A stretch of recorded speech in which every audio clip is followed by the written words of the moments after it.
Starling இணைய சேவை 3 மாதங்களுக்குள் ஆரம்பிக்கப்படும் சாத்தியம். ருவான் விஜயவர்தன. காப்போதா உயர்தர பரீட்சை பெறுபவர் குறித்து வெளியான தகவல். புறப்பட தயாராக இருந்த விமானத்திற்கு வெடிகுண்டு மிரட்டல்.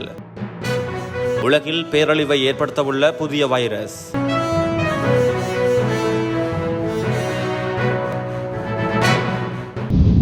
எலான் மஸ்கின் ஸ்டார்லிங் செயற்கைக்கோள் இணைய சேவையானது 3 மாதங்களுக்குள் ஆரம்பிக்கப்படும் என இலங்கை எதிர்பார்ப்பதாக ஜனாதிபதியின் மூத்த ஆலோசகர் ருவான் விஜயவர்தன தெரிவித்துள்ளார். குறித்த திட்டவட்டம் தொடர்பில் ஊடகவியலாளர்கள் சந்திப்பில் கருத்து தெரிவிக்கையிலேயே அவர் இந்த விடயத்தை குறிப்பிட்டுள்ளார்.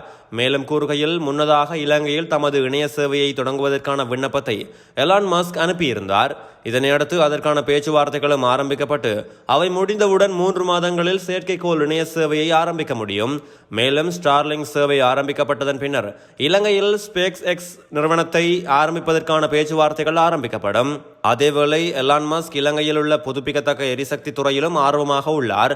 அது மாத்திரமன்றி இணைய சேவை இலங்கைக்கு பாரிய அளவில் நன்மை பயக்கும், குறிப்பாக இலங்கையில் சுற்றுலாத்துறையை மேம்படுத்த உதவும் என சுட்டிக்காட்டியுள்ளார்.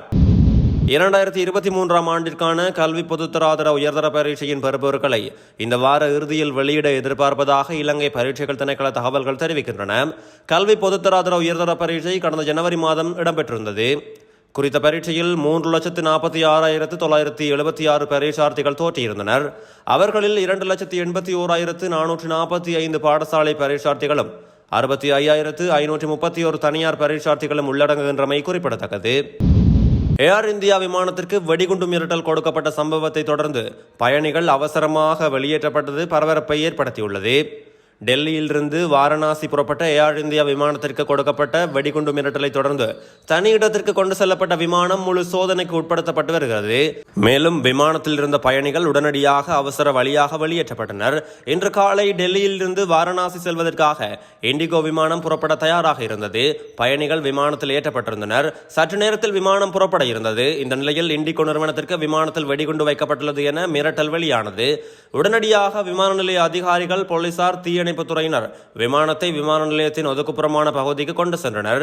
விமானத்தில் இருந்த பயணிகள் அவசர வழியில் வெளியேற்றப்பட்டனர். தொடர்ந்து விமானம் முழுமையாக வெடிகுண்டு நிபுணர்களால் சோதனைக்கு உட்படுத்தப்பட்டு வருகின்றது. இந்த சம்பவத்தால் அந்த பகுதியில் பெரும் பரபரப்பு ஏற்பட்டுள்ளது. கொரோனாவை விட பேரழிவு தரும் புதிய நோயை தாக்குப்பிடிக்க உலகம் தயாராக இல்லை என்று வைத்திய நிபுணர்கள் சுட்டிக்காட்டியுள்ளனர். இந்த புதிய தொற்று நோய்க்கு டிசீஸ் எக்ஸ் என உலக சுகாதார அமைப்பினர் பெயரிட்டுள்ளனர். உலக சுகாதார அமைப்பின் முதலாளி டெட்ரோஸ் அதோனம் ஹெய்ரோஸ் டிசீஸ் எக்ஸ்க்கு உலகம் தயாராக இல்லை என்று ஏற்கனவே கூறியிருக்கிறார்.